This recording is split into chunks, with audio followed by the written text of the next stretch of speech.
રાજાપુરી કેરીની સિઝન આવી ગઈ છે, તો ચલો છૂંદો બનાવી દઈએ। કાચી રાજાપુરી કેરી લાવી એકાદ કલાક પાણીમાં ડબોળી રાખી, ધોઈ લૂછી અને આની જાડી છીણ પાડી દેવાની છે। અને જેટલી છીણ થાય, તમે કોઈ બી વાસણથી માપો તો જેટલી છીણ થાય એનાથી 1 વાટકી ઓછી એવી ખાંડ નાખવાની છે। અહીં મેં 3 થી 4 મોટી કેરીની કકડી પણ કરી છે। તો બંનેમાં ખાંડ અને મીઠું નાખી હલાવીને આ રીતે કપડું ઢાંકી અને મૂકી દેવાનું। હવે આને 6 દિવસ સુધી દરરોજ તડકે મૂકવાનું છે। સવાર સાંજ એટલે કે તડકે મૂકતી વખતે અને સાંજે લીધી વખતે બંને વખતે ચમચાથી વ્યવસ્થિત હલાવી દેવાનું, જેથી ખાંડ કોઈ એક જ જગ્યાએ ચોંટી અને કડક ના થઈ જાય। ખાસ કાળજી આમાં 2 ટાઈમ હલાવવાની રાખવાની છે, જેથી છુંદા અને કટકીમાં એકદમ સરસ રસો થાય। આપણે ધાબે મૂકીએ અથવા તો ઘરમાં તડકો આવતો હોય બારીએ તો ત્યાં મૂકી શકાય છે, પણ દરેક વખતે તપેલાની ધાર લૂછીને સાફ કરવાની, કપડું ચોખ્ખું ઢાંકવાનું, જેથી કીડીઓના ત્રાસથી બચી શકાય। તો અહીં હું રોજ સવારે આ છુંદા અને કકડીને બંને ટાઈમ હલાવી અને મૂકું છું। તો આ રીતે આજે 5 દિવસનું કામ થયા પછી, તડકો તપાડ્યા પછી 6ઠે દિવસે તમે જોઈ શકો છો કે બધી જ ખાંડ ઓગળી ગઈ અને સરસ જાડો રસો થઈ ગયો છે।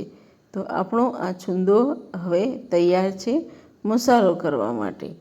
તો આ રીતે તમે છુંદો અને કકડી ઘરે બનાવી એકદમ ચોખ્ખા બનાવી શકો છો અને તમારા ટેસ્ટ મુજબ તમે મરચું નાખી શકો છો।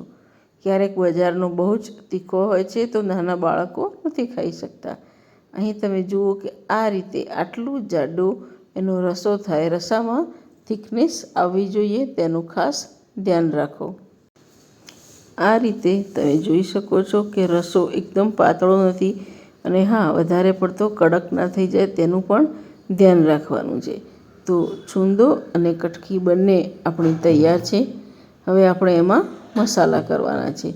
તો અત્યારે સવારે આને બનાવ્યું છે, તો બપોર સુધી એક વખત ઢાંકીને મૂકીશું, પછી બપોરે શાંતિથી મસાલા કરીશું। તો ફરી પાછું કપડું ઢાંકી દીધું અને હવે બપોરે એના માટે મરી, લવિંગ, તજ અને આ વર્ષનું તાજું મરચું કાઢી દીધું છે મસાલા કરવા। તો સૌથી પહેલાં તજના ટુકડા નાખીશું, પછી તેમાં આખા મરી નાખીશું અને લવિંગ નાખીશું। અહીં મેં 10 થી 12 મરી અને 12 થી 15 લવિંગ નાખ્યા છે। આપ આપના ટેસ્ટ મુજબ ઓછું વધતું કરી શકો છો। હા, આમાં ઇલાયચી પાવડર પણ નાખવાનો છે, જે વિડીયોમાં બતાવવાનો રહી ગયો છે। હવે મેં લાલ મરચું લીધું છે, લગભગ 3 થી 4 ચમચી મરચું મેં નાખ્યું છે। તો આ મરચું આ વર્ષનું તાજું દળાવેલું છે। જો મરચું જૂનું હશે તો છુંદો શ્યામ પડી જશે, માટે તાજું જ મરચું વાપરવાનું। બધા જ મસાલા નાખ્યા પછી તેને હલાવી અને મિક્સ કરી દેવાનું છે। આપ જોઈ શકો છો કેટલો સરસ છુંદો ઘરે જ બની ગયો છે। હા, ખાલી કેરી છીણવાની મહેનત છે અને 2 ટાઈમ સમય કાઢીને એને હલાવીને ધ્યાન રાખવું છે। આટલી જ કાળજી લીધા બાદ આપ સરસ છુંદો બનાવી શકો છો। તો આપણો આ છુંદો છે એમાં મસાલો થઈ ગયો છે, તેને ઢાંકીને બાંધીને મૂકી દઈશું।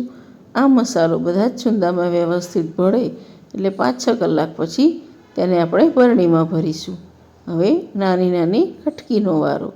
તો આ કટકી પણ આપ જોઈ શકો છો કે કેટલી સરસ તૈયાર થઈ ગઈ છે, જાણે સોનેરી મોતી હોય।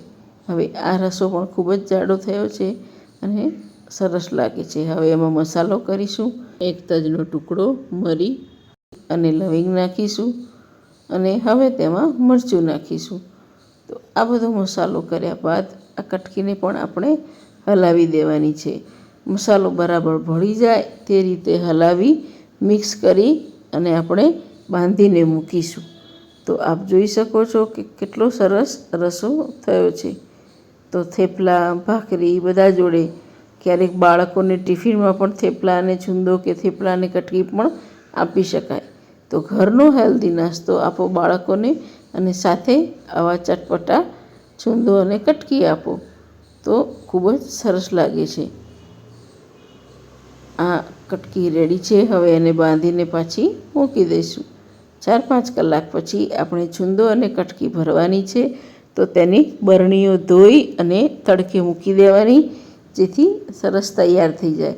તો આપ જોઈ શકો છો કે ચીનાઈ માટીની આ બરણીમાં મેં છુંદો ભરી દીધો છે.